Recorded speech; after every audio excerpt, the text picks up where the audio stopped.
अस्सलाम वालेकुम व्यूअर्स, गुलाम मुस्तफ़ा सलाम रिटर्न ड्रीमनेक्स के पैनल से कंस्ट्रक्शन पे बात करने के लिए मेरे साथ मौजूद हैं सर सैफुल्लाह। अस्सलाम वालेकुम सर। वालेकुम अस्सलाम। कैसे हैं आप? अल्हम्दुलिल्लाह जी। सर, ग्रे स्ट्रक्चर विला जब कस्टमर बनवा रहा होता है तो उसको बहुत सारे क्यूरीज होते हैं कि ग्रे स्ट्रक्चर विला के अंदर बेसिकली क्या कुछ शामिल होता है।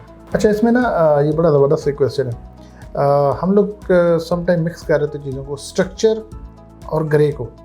स्ट्रक्चर होता है जिसमें आपका कंक्रीट आता है, जो ब्लॉक वर्क आता है, उसको हम बोलते हैं स्ट्रक्चर इनफैक्ट वो जो कंक्रीट का स्ट्रक्चर उसको बोलते हैं, लेकिन ज़ाहिर उसमें ब्लॉक भी ऐड होते हैं। जब ग्रे आता है ना, तो ग्रे में जैसे नाम से है, तो जब प्लास्टर ग्रे कलर है तो उसको हम ग्रे बोलते हैं। लेकिन मेरा ये मानना है कि उसके साथ कुछ चीज़ें और भी ऐड होने वाली होनी चाहिए।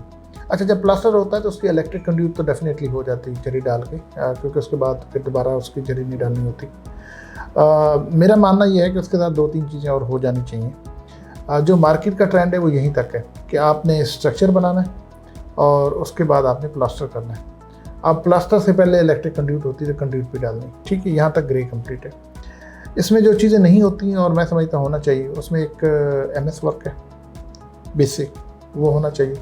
वो इसलिए होना चाहिए, फॉर एग्जांपल आप गेट की बात करते हैं तो गेट MS वर्क है, लोहे का गेट लगता है, तो उसमें जो उसके दरवाज़ा लगना है, गेट लगना है, वो प्लास्टर होने से पहले लगना है। सो वो भी लगाएं ताकि वो आपका प्लास्टर दोबारा डिस्टर्ब ना हो। नंबर 1, आप किसी तरह जो स्पाइरल स्टेयर है सर्वेंट के लिए नामली लगती, वो भी लगनी चाहिए, क्योंकि उसने भी दीवार में फिक्स होना है। फिक्स होने के बाद उसके ऊपर प्लास्टर होकर तब जाके वो एक क्लियर फिनिश आ जाए। अगर आप बाद में लगाएंगे तो फिर वो उसको काटना पड़ेगा, तोड़ने पड़ेगा और वो स्ट्रेंथ भी नहीं आती।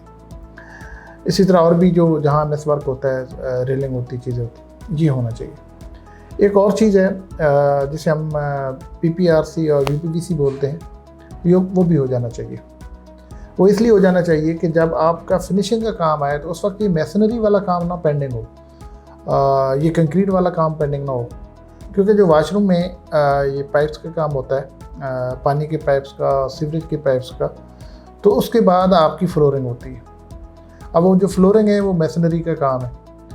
स्टैंडर्ड जो ग्रे चलता है उसमें PPRC UPVC नहीं होता। अगर नहीं होता तो इट्स मीन्स कि वहाँ पे आपका मैसनरी का काम नहीं होता।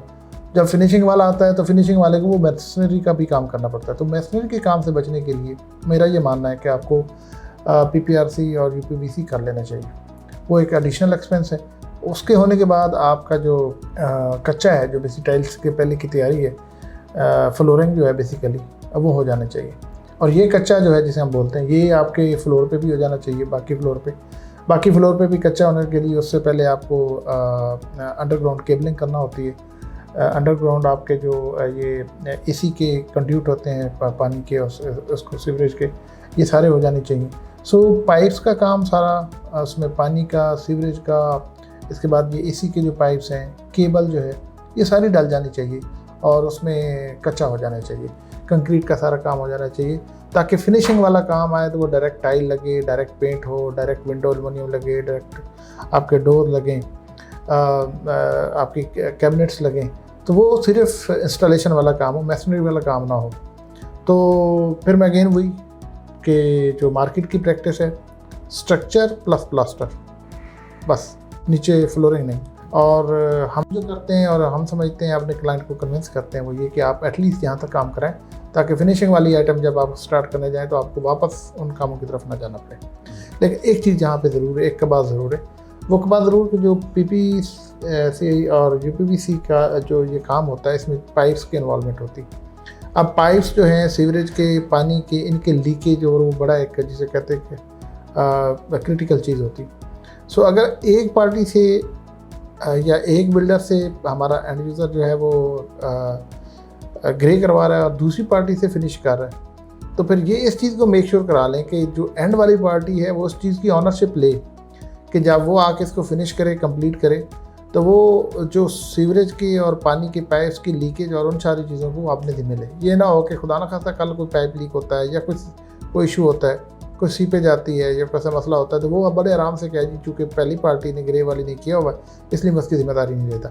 लेकिन इन सारी चीज़ों की, चूँकि ये फिनिशिंग आइटम है, जो घर को फिनिश करना है, क्लोजिंग है, तो एंड वाली पार्टी जो क्लोज करती, जो फिनिश करती, कंप्लीट करती, ये सारी जिम्मेदारी उसके ज़िम्मे आती। तो उस बंदे को हमारे एंड यूज़र ने अगर ये पाइपिंग करवाई हुई है तो उस बंदे से जिम्मेदारी लेनी है जो फिनिश कर रहा है कि भाई सीपेज या कोई मसला होगा उसके भी आप ही जिम्मेदार हैं। तो ये एक चीज़ ज़रूर है, ये एक डिफरेंस है जिसको टेक्निकली हमारे एंड यूज़र को मैनेज करना है। बाकी ये कि अगर ये काम ग्रे में हो जाए तो ज़्यादा अच्छा। Thank you so much sir. Bahria town से रिलेटेड आपका कोई भी क्वेश्चन है तो आप हमारी टीम से रब्ता कर सकते हैं। Thank you so much for watching.